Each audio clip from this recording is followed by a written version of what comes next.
देश भर में भगवान महादेव के कई प्रसिद्ध मंदिर स्थापित है, जिनसे जुड़ी कई रोचक कथाएं भी सुनने को मिलती है।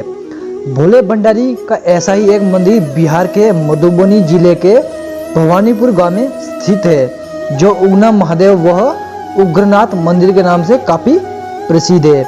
ऐसी लोक मान्यता है कि इस मंदिर में भगवान शिव स्वयं मैथिली भाषा के महाकवि विद्यापति के घर नौकरी की थी। महाकवि विद्यापति हिंदी साहित्य के भी भक्ति परंपरा प्रमुख कवि में से एक है, जिन्हें मैथिली के सर्वोपरि कवि के रूप में जाना जाता है। वे भगवान शिव के बहुत बड़े भक्त हुआ करते थे। उन्होंने भगवान शिव पर अनेक गीतों की रचना की है। मान्यताओं के अनुसार जगत व्यापी भगवान शिव विद्यापति की भक्ति रचनाओं से बेहद प्रसन्न होकर स्वयं एक दिन वेश बदलकर उनके पास चले आए थे। उनके साथ रहने के लिए भगवान शिव विद्यापति के घर नौकर तक बनने के लिए तैयार थे। उन्होंने अपना नाम उदा बताया था। दरअसल कवि विद्यापति आर्थिक रूप से सबल नहीं थे, इसलिए उन्होंने उगना यानी भगवान शिव को नौकरी पर रखने से पहले मना कर दिया, मगर फिर शिव जी के कहने पर ही सिर्फ 2 वक्त के भोजन पर उन्होंने रखने के लिए विद्यापति तैयार हो गए थे।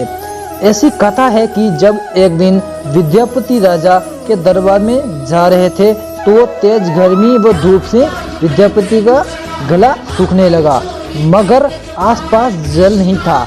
इस पर साथ चल रहे विद्यापति ने उगना यानी कि शिव जी से जल लाने के लिए कहा। तब शिव ने थोड़ा दूर जाकर अपनी जटा खोली, वो एक लोटा गंगा जल ले आए। जल पीते ही विद्यापति को गंगा जल का स्वाद आया। उन्होंने सोचा कि इस वन के बीच यह जल कहाँ से आया। इसके बाद उन्होंने संदेह हुआ कि कहीं उगना स्वयं भगवान शिव तो नहीं है। उन्होंने शिव के चरण पकड़ लिए तो शिव को अपने वास्तविक स्वरूप में आना पड़ा। इसके बाद शिव जी ने महाकवि विद्यापति के साथ रहने की इच्छा जताई और उन्होंने बताया कि वह उगना बनकर ही साथ रहेंगे। उनके वास्तविक स्वरूप का किसी को पता लगना नहीं चाहिए। इस पर विद्यापति ने भगवान शिव की सारी बातें मान ली, लेकिन एक दिन उगना द्वारा किसी गलती पर कवि की पत्नी शिव जी को चूल्हे की जलती लकड़ी से पीटने लगी। उसी समय विद्यापति वहां आ गए और उनके मुख से निकल गया कि यह तो साक्षात भगवान शिव है और तुम्हें इन्हें मार रही हो। मगर विद्यापति के मुख से जैसे यह बात निकली तो भगवान शिव अंतर्ध्यान हो गए। इसके बाद अपनी भूल पर पछताते हुए कवि विद्यापति मनों में शिव जी को खोजने लगे। अपने प्रिय भक्त की ऐसी दशा देखकर भगवान उनके समक्ष प्रकट हुए और उन्हें समझाया कि मैं अब तुम्हारे साथ नहीं रह सकता, परंतु उगना के रूप में जो तुम्हारे साथ रहा उसके प्रतीक चिन्ह के रूप में अब मैं शिवलिंग के रूप में तुम्हारे पास विराजमान रहूंगा। इसके बाद से ही उस स्थान पर स्वयं शिवलिंग प्रकट हो गया। इस समय जो आप मंदिर देखते हैं उसका निर्माण साल 1932 में हुआ है।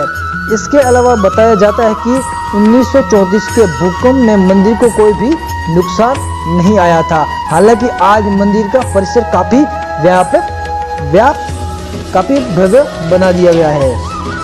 दोस्तों आज की वीडियो में बस इतना ही है। अगर हमारा फ्यूचर में आपको ऐसे वीडियो देखने हैं तो हमारे चैनल को लाइक, शेयर और सब्सक्राइब कर दें, ताकि आपको नोटिफिकेशन के माध्यम से हमारे जो भविष्य में आने वाले वो वीडियो मिलता रहे। दोस्तों आज की वीडियो में बस इतना ही है। तब तक इजाज़त मांगता हूँ। जय हिंद, जय भारत।